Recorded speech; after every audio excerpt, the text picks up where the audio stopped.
todo mundo quer falar, todo mundo quer colocar um preto, né, um homossexual, um trans. Olha, temos um trans aqui. A gente, como consumidor, precisa também escolher e fazer escolhas certas. Então, de quem eu consumo, como eu consumo, o que essa empresa está fazendo, a gente tem que continuar buscando.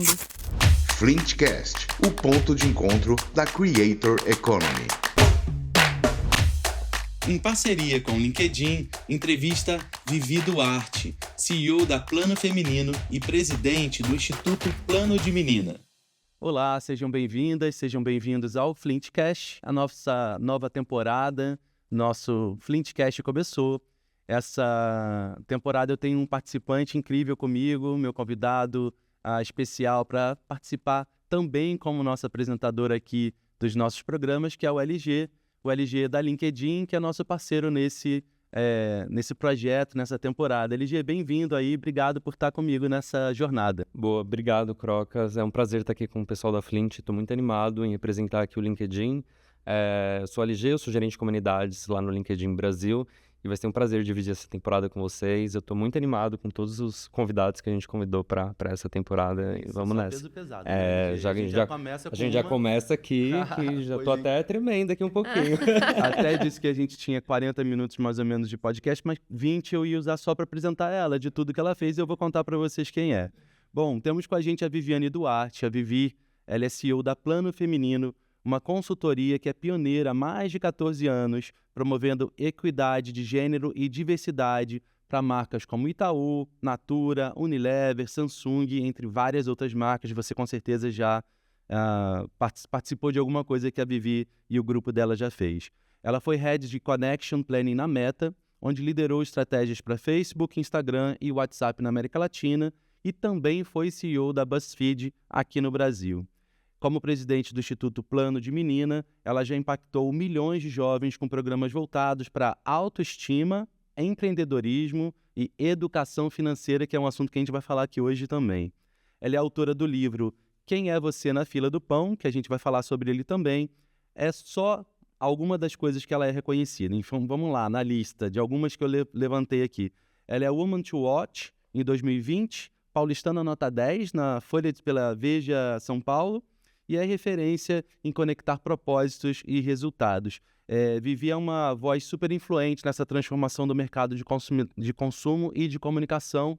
E a nossa convidada de hoje, que eu estou super feliz de estar com ela por aqui.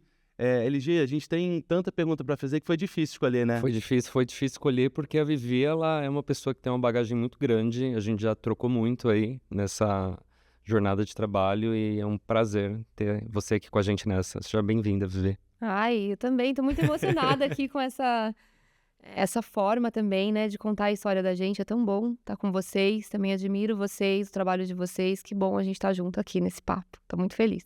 Obrigada pelo convite. Muito bem-vindo. A gente que agradece. Tem até uma pergunta que a gente tem para Vivi, para ela responder no final, por isso a gente vai dar um tempinho para você pensar, que é: se você tivesse o poder de criar uma regra obrigatória para a Creator Economy, seja para marcas, para criadores, qual seria essa lei e o que você iria instituir aí? Nossa! Então, vai pensando aí durante esse papo que a gente vai ter. E até, Vivi, para você saber, é uma pergunta que a gente vai fazer para todos os nossos entrevistados e entrevistadas que vão passar nessa temporada. Uhum. E a ideia é que no final da temporada a gente prepare uma espécie de manifesto ou algo com essas considerações. Tem tanta coisa para mudar, né, Vivi? Nossa, o que você acha? muito bom. Eu amei essa ideia. E aí a gente elencar aí uns indicadores também de mudança para uma internet melhor, né? Para um lugar, um ambiente mais... Acho que tenha mais criatividade, mas também tem um espaço de segurança pra gente, né? Nossa, adorei essa ideia. Vamos lá, então Tô no pensando final... aqui já, minha cabeça Aguardem aí que no final a gente tem resposta do Vivi para isso. Tá bom. Vivi, eu vejo que você já está com 14 anos, né, com a Plano. 14. E eu entendo e escuto os meus amigos que também trabalham no mercado do ESG, que é uma palavra que parece que caiu em desuso de alguma maneira. O que você percebe de muito boas intenções que existem, mas como é que pega a boa intenção e transforma em negócio de verdade? Para sair do papo furado e entrar em coisas um pouco mais concretas. Qual é a dificuldade que você vem tendo e por onde você vem dando seu jeitinho de desbravar e quebrar o gelo? A gente começou há 14 anos com a Plano. É a primeira consultoria que provocou o mercado a mudar, a pensar por que não colocar a mulher como protagonista de uma propaganda se ela, né, tem 80, 86% do poder de compra do mercado em qualquer tipo de indústria, por exemplo, né? A gente tinha pesquisas Nielsen, Marplan, várias pesquisas que mostravam o nosso poder como mulher em consumo, e a gente estava sempre estereotipada, sexualizada, né? Um pedaço de carne para vender cerveja. Então, a Plano, em 2010, ela surgiu para provocar as marcas a terem mais propósito, a terem também não licença poética para falar o que quiser, mas ter um pouco de consciência social também, né? Mas a partir daí, a gente começou a fazer muitos movimentos, Crocas, assim, de manifestos, de marcas colocando diversidade nas campanhas, muitas coisas. Porém, a gente percebeu que não dava para ficar só nisso que você falou, no blá, blá, blá. Porque não é só a propaganda, porque a propaganda começou a ganhar muito prêmio, a gente ganhou muito Cannes, F, né? Que são grandes prêmios da publicidade, mas e para dentro das empresas, né? E depois, depois de que tudo isso acontece, qual que é a profundidade de transformação? Então, a gente vem há 14 anos também mudando isso, ajudando as marcas a terem mais propósito no sentido de impacto social com a sociedade. Então, o que o produto pode também dar um cashback para a sociedade, né? Seja em cursos de formação que essa marca está ajudando né, os consumidores a terem, seja a um tipo de mensagem também que ajuda esse consumidor a ter uma vida melhor, a ter, né? Então, uma série de outras coisas para além da propaganda. E isso é muito desafiador, porque o ESG, a diversidade, ela passou a ser, como a gente falava do greenwash, lembra?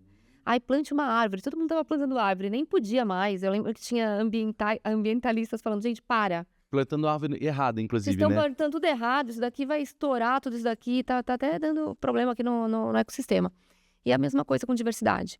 Todo mundo quer falar, todo mundo quer colocar um preto, né, um homossexual, um trans. Olha, temos um trans aqui. E aí acabou ali, porque para dentro ainda tem menos pessoas negras, trans, liderando grandes companhias. Ainda tem empresas que não têm responsabilidade social em relação ao ecossistema ambiental, né, em relação à transformação social. Então, há 14 anos a gente vem provocando, vem tentando mudar, consegue fazer essas micro-revoluções, mas a gente tem muito para crescer ainda, muito. Sim, eu imagino. E é muito legal você falar dessas micro-revoluções, porque você trabalhando todo esse tempo que você tem, não somente como executiva, mas também empreendendo, você viu muitas marcas se transformando ao longo desse período, tentando trazer para dentro de casa esse espaço de juntar grupos subrepresentados para serem os protagonistas, né, de campanhas e também das lideranças das grandes empresas. E como você avalia a evolução desse tema desde quando você começou a trabalhar com esse assunto até hoje? Aí a gente teve o boom, né, a Primavera das Mulheres. Então começou em 2010 a gente veio, mas em 2015 teve a Primavera das Mulheres, aquela grande revolução, a quinta onda, né, do feminismo. E as marcas começaram a perder muita grana. A gente ganhou muito dinheiro fazendo gestão de crise de marcas que colocavam a assinatura...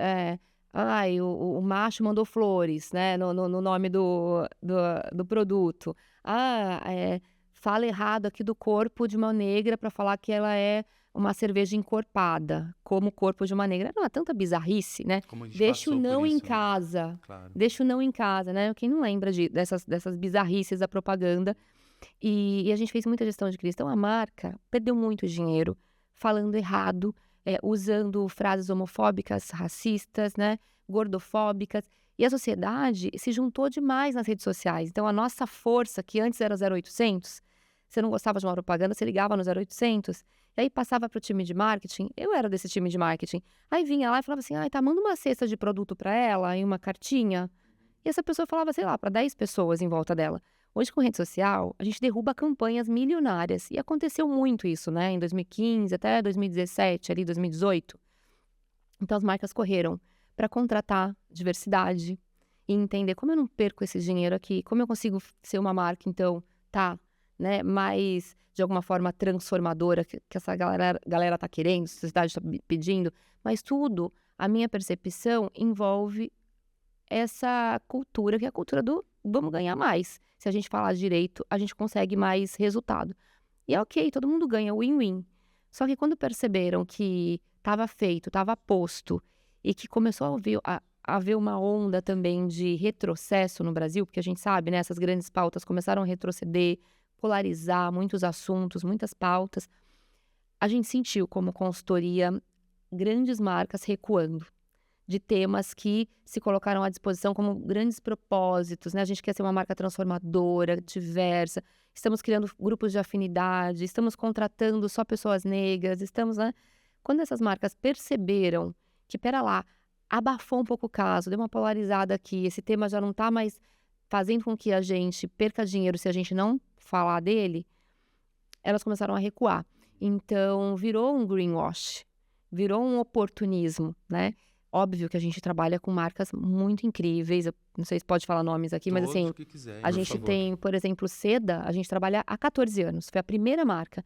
E Seda faz questão de continuar fazendo esse propósito, de ter diversidade de cabelos, de textura, porque a gente não tinha isso em shampoo num Brasil de 56%. Pois é, e quando olha economicamente, de novo, mesmo que você não queira fazer isso porque é o correto a ser feito, você faça pelo bolso, né, Vivi, de algum Pelo jeito. bolso. Então, assim, Seda percebeu esse movimento e falou, gente, a gente não vai sair daqui. É esse o propósito, vamos falar com todas as mulheres, com todas as cores. Mas tem muita marca que começou essa gracinha, porque eu falo que é gracinha, né? Não é propósito. Começou essa gracinha de, eu quero um preto pra trabalhar comigo. Eu quero um trans pra trabalhar comigo. Gente, alguém me ajuda. Começou né? moderno, né? Começou moderno. Eu quero PR aqui, gente. Vamos fazer um PR, vamos fazer um awareness aqui dessa contratação. Aí, todo mundo contando, né? Tira foto, gente. Eu chamo o preto pra vir aqui na frente, né? Pra sair no meio mensagem, senão sair me não sei cancela na aonde. foto, né? Mas agora que o tema deu aquela abafada, onde está o propósito, né? A gente está vendo grandes empresas indo ganhar prêmio em grandes palcos. Aí eu estava ali no Caboré, né? Que é um grande lugar onde a gente vê o termômetro das coisas. Quantas empresas que ganharam prêmios e dentro daquele palco subiram só pessoas brancas. Não tinha diversidade alguma. Ninguém mais está com um mínimo de vergonha, um mínimo de pudor, um mínimo de consciência de falar, putz, gente, olha pro lado aqui, não tenho diversidade, eu tô ganhando prêmio ainda, né? Então, são questões muito complexas, que têm a ver com a nossa sociedade, com o nosso Brasil escravocrata, né? Que foi o último a libertar os escravos, que é um país extremamente preconceituoso e que isso tudo reverbera dentro do mundo corporativo, dentro dessas camadas de privilégios, né? Então, a gente vai indo, hackeando, as micro-revoluções importam, senão a gente enlouquece, né? Mas sempre observando, né? Eu acho que a gente, como consumidor, precisa também escolher e fazer escolhas certas. Então, de quem eu consumo, como eu consumo, o que essa empresa está fazendo, a gente tem que continuar buscando, porque senão a gente vai ser engolido de novo pelo branco, hétero, normativo, cis, que sempre teve no topo e que sempre ditou, inclusive a propaganda brasileira, que era extremamente machista e homofóbica e tudo que a gente já sabe, né? Não, e continua nesse padrão de algum jeito. E um ponto que eu acho sensacional do seu trabalho, que eu sou super fã, é a maneira como você vai lá pra criançada, né? 14 anos, eu posso falar que é criança ainda, eu acho, né? Adolescente. Então, são meninas de 14 a, 20... Até 24. Até 24 anos, Sim. que você consegue, junto com o seu instituto, cuidar para que consigam se ver em lugares. Conta um pouco pra Sim. gente, esse projeto é tão incrível, e eu acho que parte do que se combate de tudo de negativo na vida é com educação, e eu acho que é muito o caminho que você segue também, né, Vivi? O Instituto Plano de Menina, eu falo que é a menina dos meus olhos, porque é o que eu quero, assim, pra minha vida, né? Tem 8 anos, tem a ver com a minha história, porque eu sou uma menina que nasceu na freguesia do Ó, num cortiço, veio, eu falo, hackeando o sistema por meio da educação. Então, não tô falando de meritocracia aqui, né? Eu tô falando de ter tido também oportunidade, privilégio da minha mãe e minha avó me impulsionarem para estudar, para conseguir bolsa. Isso fez a diferença, né? Então, eu também acredito demais na educação. Então, eu montei o Instituto para capacitar e conectar essas meninas para o mercado de trabalho, grandes empresas. Elas trabalham, assim, Louis Vuitton, Meta, TikTok, The Body Shop. Elas estão espalhadas, assim, em várias grandes corporações. Mas o grande pilar desse projeto de educação do Instituto é capacitar a menina a enxergar a sua potência. Independente do CEP que ela nasceu, ela ter consciência de autoestima, autoconfiança, olhar no espelho e gostar de quem ela vê, não se comparar. Então, sabe, esse que a gente fala que são os soft skills, que pra mim são os power skills, né? Porque assim, gente, é uma potência você gostar de você, do jeito que É uma você é. habilidade tão difícil de se conseguir, né? De ter, né? Sim. Vocês falam bastante isso agora lá no LinkedIn, né? Acho que houve uma mudança, de certa forma, né, LG, na maneira como aborda o profissional que tá no LinkedIn, que era uma coisa meio caricata, assim, do CEO, aquela coisa engravatada. E esses temas que a Vivi tá dizendo elas também são mais abordadas por vocês. Como vocês... Vivi também é Top Voice, né? Vivia Top Voice, Top a gente Voice, estava né? ali celebrando ali. LG, sim. Então, como você trabalha com os Top Voice? Eu sou Top Voice também. Ai, então, olha que é isso, privilégio, gente, né? sabe? E é muito interessante ver desse posicionamento de que a plataforma se moldou de acordo com o mercado, mas também de acordo com as necessidades que nós aqui, estando dentro dessas empresas, conseguimos, como a Vivi fala, hackear esses espaços, né? Então é muito de tirar esse estigma de ser um lugar somente para pessoas que majoritariamente têm mais privilégios, e a gente está falando de privilégios de oportunidades econômicas, oportunidades sociais, e trazer para perto de gente pessoas como o grupo, o Instituto da Vivi, que até a gente estava conversando ali atrás, que esteve no LinkedIn recentemente, Sim, fizeram um trabalho foi super incrível. legal com um grupo de mulheres lá do LinkedIn. E é muito bacana, porque cada vez mais isso eu tenho fomentado, não só com o meu time, mas com os colegas de outras áreas, para a gente trazer para perto da gente pessoas reais, porque acho que isso, no final do dia, que faz com que a marca consiga criar algo duradouro e não algo efêmero, que a gente tem visto tanto isso no mercado e também dentro de grandes empresas, né? Nossa, E eu sim. vejo que é interessante porque a Vivi estava falando de autocompaixão, né? De Sim. autenticidade. E hoje, as meninas, falando das meninas, porque é o foco que você mais Sim. trabalha, né, ali. Então, deve ser muito difícil, Vivi, lidar com comparação, com a coisa do perfeito, com querer ter algo que, em princípio, não acho que eu tenho condições de conseguir. Como você lida com essas questões versus as redes sociais, o uso do LinkedIn para carreira, o uso do Instagram, do Facebook, enfim, das outras redes em geral? Você tem esse trabalho ali com elas também? O que você nota que poderia compartilhar com a gente? Olha, tem uma jornada que é Dona do Meu Mundo. E a gente ensina também educação financeira, consciência de consumo, a questão de comparação, né? E eu lembro que quando a gente começou no Capão Redondo e Grajaú, a gente está em 10 estados no Brasil, né? Mas Capão Redondo e Grajaú, quando a gente iniciou, as meninas elas estavam num momento de dívidas, devendo cartão da avó, da vizinha, sabe? No primeiro emprego, super endividadas, comprando tênis caríssimos, aquelas coisas de status, né? E a gente, depois a gente roda a pesquisa todo ano, né, com elas, como mudou a consciência de consumo delas. A consciência de prioridade, do que eu preciso, eu quero investir na minha educação, eu quero começar a poupar mesmo o mínimo, que eu gastava tudo em lanche, porque, eu ganho pouco, não adianta eu ficar Não vai dar certo guardando. mesmo. Vou gastar tudo em lanche, em balada. O quanto que elas mudaram a consciência também de consumo, de economia, e é do pouco, né, que elas vão aprendendo. Então, essa consciência, o Dona do Meu Mundo, esse pilar de educação financeira, às vezes a gente ouvia assim, mas educação financeira para menina de periferia, menina de favela, a menina não tem nem dinheiro. Não, ela está começando a trabalhar, a fazer um bico aqui com a avó, com a tia. Ela tem que ter a consciência. O pequeno dinheirinho ali que ela está ganhando, ela faz a poupancinha dela, é o porquinho ali que ela vai guardando. Depois ela pode fazer um curso no final do ano, né? São coisas que elas foram também destravando e que a gente tem muito orgulho de ver o quanto que elas melhoraram essa consciência de isso para mim não é importante agora, eu não preciso consumir isso aqui, eu posso trocar isso por isso. E a gente tem até feirinha de troca de roupa, né? Eu também abro todo ano, a gente faz um bazar com alguns looks que eu tenho, que eu ganho muitas coisas também de marcas e abro e faço doação. Acho que é isso, e minhas amigas também contribuem. Eu acho que essa rede, né, também, a Plano não sou só eu, mais de 300 mulheres de várias áreas do conhecimento que também trazem muitos insights pra gente, de como a gente pode melhorar, sabe?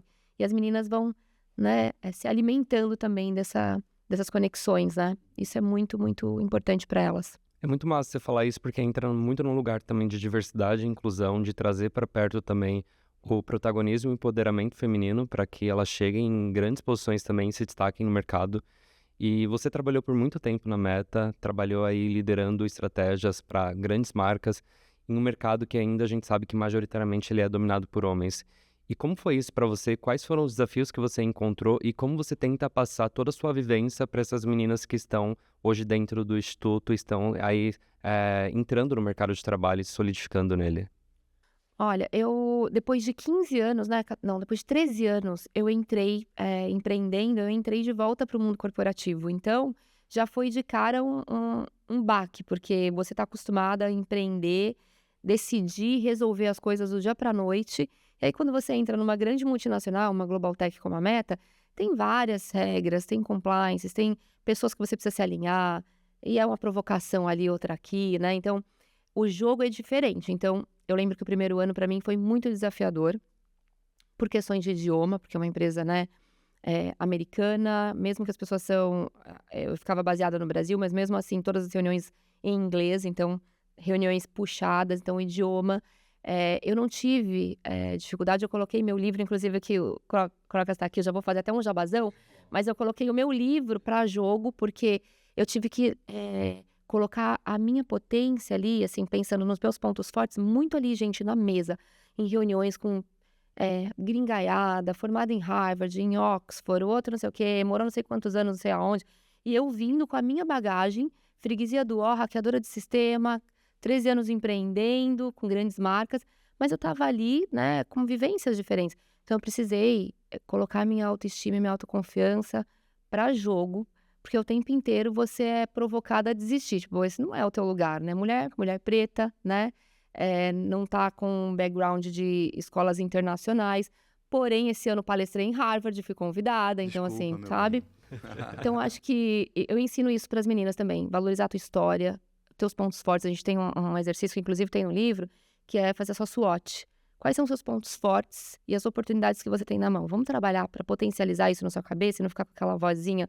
Ai, mas teu inglês. Ai, mas você não estudou aqui. Ah, não. Não, se fortalece, né? Porque eu acho que quando a gente se fortalece nos nossos pontos fortes, é o momento que a gente não deixa ninguém se crescer em cima da nossa fraqueza. Porque a gente sabe quem a gente é na fila do pão. Então, é isso que eu ensino, assim, para as meninas.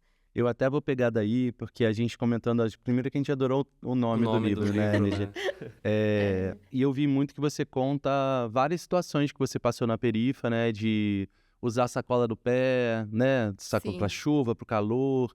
Será que você podia contar um pouco para a turma? Porque eu acho que quando vê um mulherão desse falando, a gente acha, na nosso imaginário coletivo, que sempre foi tudo bem, né, Vivi? Que deu tudo certo, que você já vem de uma família instituída, com condições, estudou em lugares incríveis.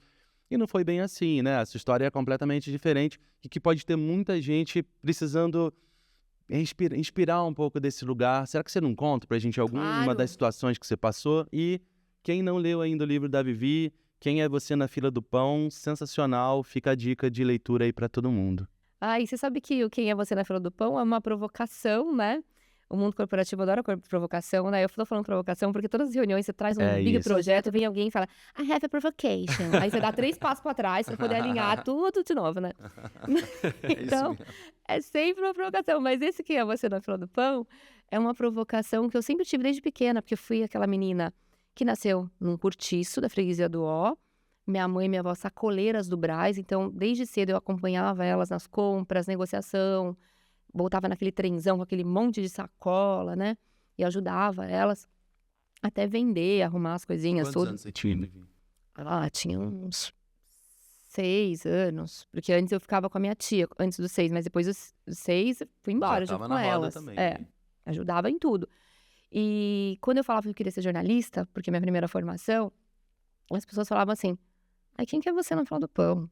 Sabe? Querida, onde você mora? Então, às vezes, era até gente, era tia. Por isso que eu falo que, às vezes, tem pessoas que amam a gente, mas elas não estão capacitadas para falar se a gente pode ou não pode fazer alguma coisa, realizar ou não um sonho, porque elas não são a gente. O nosso sonho é muito nosso, né? Por isso que eu falo que empreender é solitário, né? Sonhar é solitário também. O meu sonho é chegar aqui. Ninguém vai sonhar igual você, ninguém tem aquela vibração que você tem de realizar. Então, você tem que, né, prestar atenção para quem você divide seus sonhos, quem você ouve, né? Porque eu ouvia muito isso, quem é você na fila do pão, de uma forma pejorativa, para me colocar no meu lugar. Qual que era o meu lugar, né? Era da menina periférica que tinha que ficar ali na periferia. E eu sempre fui isso, assim, ganhava bolsa, frequentava lugares que não eram lugares das pessoas. Meus amigos eram de bairros que eram bairros mais elitizados, né? Porque eu estudava nessas escolas e morava na freguesia do Ó, no Cortiço. Então, olha onde ela vai, tá se achando, né? Mas era porque eu tava buscando um lugar que eu me inspirava. Mas eu morei em Franco da Rocha. Quando eu falo no meu livro da sacolinha do pé, era o acessório, e é o acessório de muitas pessoas que moram em morros, né? Então, era um morro que não... Franco da Rocha, Jardim União, né? Então, não era Franco da Rocha ali na estação, era 40 minutos andando ainda pra chegar no lugar que eu morava. Era um morro que não descia nem carro nem nada, era só bicicleta e moto. Porque tinha uns buracos, umas crateras. E eu descia, tava chovendo, descia na lama, tava muito sol, um tanto de poeira, assim, que aí você ia afundando na poeira, ficava toda... Então eu usava esse saquinho, pegava o trem, né, às vezes 4 horas da manhã, eu trabalhava na Cardeal Arco Verde, ali na Canal, que era Canal 27, de vendedora. Então eu saía 4 horas da manhã de Frango da Rocha para chegar às 8 horas da manhã e abrir a loja ali na Cardeal. Então era uma vida de muito, muito, assim, tinha que ter muita disciplina com o horário, tinha que ter muita saúde mental, e isso eu agradeço demais à minha mãe, porque ela é uma mulher muito forte, mentalmente. Então, hoje eu fico olhando e falo, gente, como que a gente conseguiu, né? Mas tá tudo aqui, gente, porque lembro que ela falava, olha, faz a tua rotina, ela fazia meio que um mapa mental pra mim, ó. Faz a tua rotina, a hora que você tem que acordar, a hora que você tem que dormir, o que você tem que comer, prepara a tua marmitinha, vai, porque se você quer ser o que você fala que você quer ser, você não pode se distrair, né? E muitos anos depois eu encontrei a Monique Evely, que ela fala a mesma coisa, não se distraia, né? E quando a gente tem um plano e a gente não é privilegiado, herdeiro, a gente tem um monte de obstáculos na frente, a gente precisa cuidar da nossa cabeça e a gente não pode se distrair com qualquer coisa. Gente invalidando, gente provocando, sabe, um namorado tóxico, uma amiga tóxica, manda todo mundo catar coquinho. Foca no teu plano, porque foi o que eu fiz, sabe? E Vai ter muita gente dizendo que não vai dar certo. Né? Vai ter gente querendo te segurar, falando que te ama e quer te segurar, sabe? É uma amiga, amiga, não vai hoje fazer esse estudo, não, final de semana, vamos não sei o quê. Ai, amor, eu te amo, não quero que você vá fazer essa viagem. Gente, se a pessoa te ama, ela quer que você cresça, ela quer que você evolua, né? Então não se distraiam, né? É uma ótima dica, né? É muito massa. E você falando desse não se distrai, de ter um plano, de também sempre ali manter o que você tem em mente como objetivo, como plano A, né? Digamos assim. O que você acredita que foi, além também desses tópicos fundamentais para você como soft skill, para você ter esse plano, mantê-lo do início ao fim e conseguir aí chegar nessa trajetória de sucesso que é muito admirada, não só pra gente aqui, mas por muita gente que tá acompanhando a gente lá de casa também. Olha, eu acho, LG, que aquela paixão, desde pequena eu tinha uma certeza dentro de mim. Eu acho que era assim, eu gosto muito de mim. Eu acho assim, eu fico até emocionada que assim, na pandemia eu fiz uma cirurgia, tive que tirar a tireoide, porque era muito estresse de trabalho. Então, chegar até aqui também, às vezes eu falo assim, gente, parece que eu tenho 150 anos, eu tenho 46, mas parece que tem 150, de tanto que eu já vivi, assim, né? Mas eu sempre gostei tanto de mim, assim, de olhar, assim, no espelho e falar, vamos pra cima? E eu gostava das coisas que eu escrevia, eu achava que eu era uma menina criativa, comunicativa. Eu ganhava muito prêmio, assim, de redação que eu escrevi. Então, eu falava assim, gente, sabe? E eu tinha minha mãe também, a minha avó, que também falavam, sabe? Então, assim, isso que eu acho que não tenho certeza, né? É muito encorajador você ter pessoas ao teu redor também que reconheçam a tua potência, assim, teu valor, né? E falem pra você. No plano de menina, a gente fala isso pros responsáveis pelas meninas, até pras próprias meninas. Olha no espelho e fala bem de você, pra você mesma. Eu sempre fiz essas coisas sem saber de neurociência, nada. Eu ficava, sabe? Ai, hoje isso, eu vou apresentar tal coisa. Então, acho que eu sempre tive esse brilho que eu tenho até hoje, com 46 anos dentro de mim, assim, nossa, tem outros planos agora, né, internacionais, a gente tá fazendo um monte de coisa legal pra fora do Brasil. E aí, e com as meninas também, do plano de menina, fazendo tanta coisa. Então, acho que eu sempre acreditei em mim. Então, foi uma das coisas que me fez. Além disso, conexão com pessoas. A gente tava falando aqui, né, que a gente tem coisas em comum, nós três, que a gente é bem conectado, as pessoas gostam da gente, a gente gosta das pessoas, a gente tá com as pessoas certas. Eu acho que também ter um do e don't, né, falando agora mais chiquezinho, né, mas na época não tinha nada disso, era assim, não vou querer, o que eu não quero pra mim? Eu não quero gente desse jeito, eu não quero gente que fique falando mal de mim, eu não quero gente que fique falando que a minha roupa não tá boa, que minha roupa é velha. Porque eu vivia com umas roupas assim, até no livro eu coloco, né? Eram roupas reformadas dos meus primos. Então, eu não andava com roupa feminina. Eu andava com roupinha, e depois eu aprendi a customizar minhas roupas. Aí todo mundo queria que eu customizasse, mas era uma batalha diária pra você gostar de você, né? Não, e acaba que romantiza uma pobreza de dizer, e por isso você foi criativa e tal. Não, eu poderia ser criativa de outro jeito, de outro né? jeito, sabe? Mas eu acho que as conexões, as pessoas também ao meu redor, que eu fui escolhendo pra fazerem parte da minha jornada, também. E até hoje fazem muita diferença. porque, né, quando eu quis sair da Meta, eu já tinha uma reputação, uma autoridade de, né, tudo que eu fazia, que eu não era um crachá da Meta. Eu era a Vivi Duarte. As pessoas me reconhecem como a Vivi Duarte.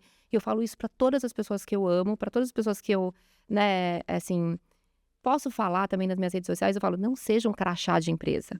Seja você, com a tua potência, com, sabe, seus pontos fortes, as conexões de amizade, de relacionamento que você faz. Isso é teu valor. Porque aí você pode sair da Meta, você pode sair do LinkedIn, você pode sair da Plano. Eu vendi a Plano, né? Um percentual agora para Mind. Eu posso vender tudo para Mind, criar outros negócios, porque eu não tô ligada a essas coisas, né? Eu tô ligada a quem eu sou, quem eu me construí. Então, as pessoas também são importantes na nossa vida. Escolher bem as pessoas que estão ao nosso redor, né? Que vão caminhar com a gente. Seja, né, afetivamente, no mundo dos negócios, nossos amigos, que a gente não pode deixar para trás nessa loucura, né? É verdade, é verdade. A gente está muito conectado o tempo inteiro e falando com muita gente o tempo todo. Eu vou tentar agora dar uma voltadinha na nossa primeira pergunta, porque a gente começou o nosso Flintcast e fez uma provocação, olha, Vivi, Have a provocation, né? have a provocation for you também, perguntando o que a Vivi sentia que poderia ser uma lei, caso você fosse uma presidente da Creator Economy no Brasil, que tivesse que ser seguida, né, porque melhoraria o mercado de algum jeito. Enquanto a Vivi está ali formulando a mente dela, a gente vai usar essa pergunta para todos os outros nossos entrevistados e entrevistadas, e ao final dessa temporada a gente vai devolver para o mercado algumas dessas sugestões, né, LG, para justamente nesse movimento tanto da Flint quanto da LinkedIn, de todos os nossos participantes aqui, de como é que a gente profissionaliza o mercado da Creator Economy, porque tem muita gente potente, né, que com um pouquinho de ajuda certamente vai conseguir desbravar muito mais lugares onde a gente já não chegou ainda. Mas como seria presidenta Vivi? Qual que é o seu decreto nesse momento? Qual que é o seu decreto? Olha, sendo muito apaixonada por educação e acreditando muito em educação, esse creator, ele tem que ter pelo menos 20% do conteúdo dele educativo, que ajude a audiência a melhorar em algum lugar, seja na autoestima, seja com dicas gratuitas. Hoje a gente vê muita coisa com call to action, compre aqui para aprender tal coisa. E coisas simples que ele poderia falar e ajudar as pessoas a destravarem, de repente, né, um poder de falar melhor, de negociar melhor. Então, que ele tivesse esses 20% de conteúdo dedicado à educação, a ensinar alguma coisa para alguém de forma gratuita. Ô, Vivi, então olha ali para sua câmera e decreta sua lei para todo mundo, vai? Peraí. Calma, deixa eu arrumar meu cabelo, porque tem que ter um negócio, né? Tem que ter Você tá pensando o quê? Tá pensando que é o quê? Que Presidenta vai e linda, né? Não, peraí. Bom. Então, eu declaro, a partir de hoje, que todo o creator do nosso ecossistema de Creator Economy tenha 20% do seu conteúdo dedicado à educação, à transformação da sua audiência. Perfeito. Tá. E isso serve para a marca também, né, Vivi? Serve, também por deveriam, favor, né, cuidar. Marcas também, que elas tenham a responsabilidade, eu acho que a gente pode aumentar de marcas. Eu tô gostando. Pode disso. aumentar. 25%? O que vocês acham? 30. 30? 30. 30% devolver para a audiência algo que a transforme, que impacte de forma positiva a sociedade. E tenho dito, porque eu sou assim. Adorei. Assina embaixo. Assina? Também. Beleza, Também. assinou, amigo? Eu aqui pelo LinkedIn também apoio e chancelo ainda que acredito que as redes sociais também têm muito esse lugar, né? De também ter esse papel educacional e fazer com que as pessoas tenham esse conhecimento para no final do dia a economia girar e que todos saiam dali beneficiados, né? De alguma forma. Exatamente, exatamente. Pra gente Arrasou. concluir nosso papo de hoje, passa rápido, né? Ai, passa Acho que, Passou, né? que o tempo de podcast é mais rápido. Pois é. Vocês vão perceber isso. É uma loucura. Eu queria fazer uma última pergunta para ti, que assim, a gente fala, e eu gosto que você fala muito disso e viveu muito e vive muito esse lugar das habilidades emocionais, né? Existem habilidades emocionais que a gente aprendeu, escutou desde sempre que elas não eram algo que a gente aprendia, que a gente poderia aprender. E é uma mentira, né, Vivi? A gente pode aprender habilidades emocionais. O que você, quando trabalha tanto no seu instituto, mas com as empresas que você, né, gerencia e faz consultorias, enfim, com o seu ecossistema aí de Vivi Ecossistema. O que você percebe que seriam benefícios para todo mundo se fossem desenvolvidos como habilidades emocionais das pessoas? Olha, o relacionamento interpessoal, né? Acho que primeiro de tudo a autoconfiança, que vem nesse trabalhar a autoestima, né? Não se comparar nas mesas de reunião, o inglês do outro tem sotaque, o do outro não tem, um fez o TOEFL, né? Se eu ficasse me apegando a isso lá na Meta, eu não teria criado uma área do zero, né? Que gera, né, milhões em incremental revenue. Eu fiz isso por 3 anos e meio, com o meu inglês do jeito que era e que foi sendo construído por meio da minha história. Então, essas habilidades de autoconfiança e de relacionamento interpessoal, de você conseguir se relacionar com qualquer pessoa, né, fora da sua bolha, isso é muito importante. Eu acho que isso a gente vai conseguindo exercitando mesmo, né? Que olha para o lado, quem você está chamando para almoçar, com quem que você está conversando, quem que você pode conhecer de novo fora da sua bolha, né? E perguntar, vamos tomar um café? Quero entender como você trabalha, né?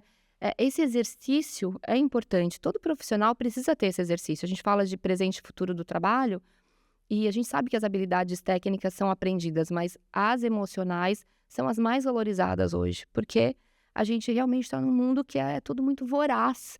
As empresas querem resultado para ontem, é o ano da eficiência, é o ano... Então, quando você tem uma rede de poder de relacionamento interpessoal, consegue influenciar as pessoas, também, né, fazer a roda girar de uma forma potente e cuidar da sua inteligência emocional, você tem um poder ali na mão que qualquer habilidade técnica fica no chinelo, né? Então, eu, com certeza, gosto muito de treinar essas habilidades. Hoje eu faço isso, como eu falei, né? Tô com projetos fora do Brasil. Então, eu chamo pessoas mesmo. Como eu fiz aqui em São Paulo, quando eu cheguei aqui em São Paulo, eu morei muito tempo fora, em Maringá, no Paraná. Cheguei em São Paulo, eu pegava e-mail mensagem, pegava Facebook, achava os publicitários chaves e chamava eles no Messenger, mandava e-mail, chamava no LinkedIn, falava, vamos tomar um café? Eu tô fazendo um trabalho assim, plano feminino, eu queria saber a tua opinião, te admiro muito. De 100, 2 respondiam, mas pra você ter uma ideia, um dos que respondeu foi o Roberto Groisman, que me deu meu primeiro projeto de 1 milhão e que, assim, me deixou em seda até hoje, né, na Unilever. Então, acho que a gente começar a fazer essas coisas, eu faço isso agora pra fora, fico, né, tateando quem são as pessoas que eu quero conversar, que moram fora do Brasil e que eu admiro.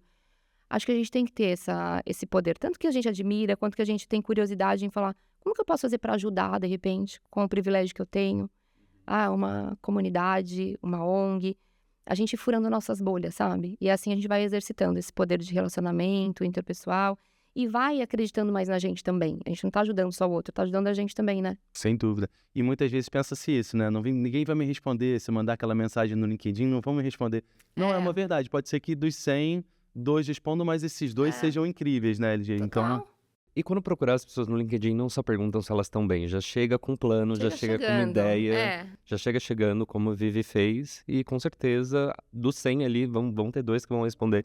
E se eu for um dos 100, com certeza eu vou responder, tá, gente? Eu vou responder, que eu sempre falo isso, aí a pessoa já manda logo. Eu falo, gente, vou responder. Eu respondo todo mundo, então. Muito bom, muito bom. Bom, gente, passa muito rápido, eu ainda vou fazer mais um jabazinho aqui, que ninguém é de nada, não é sempre que a gente tem Vivi com a gente.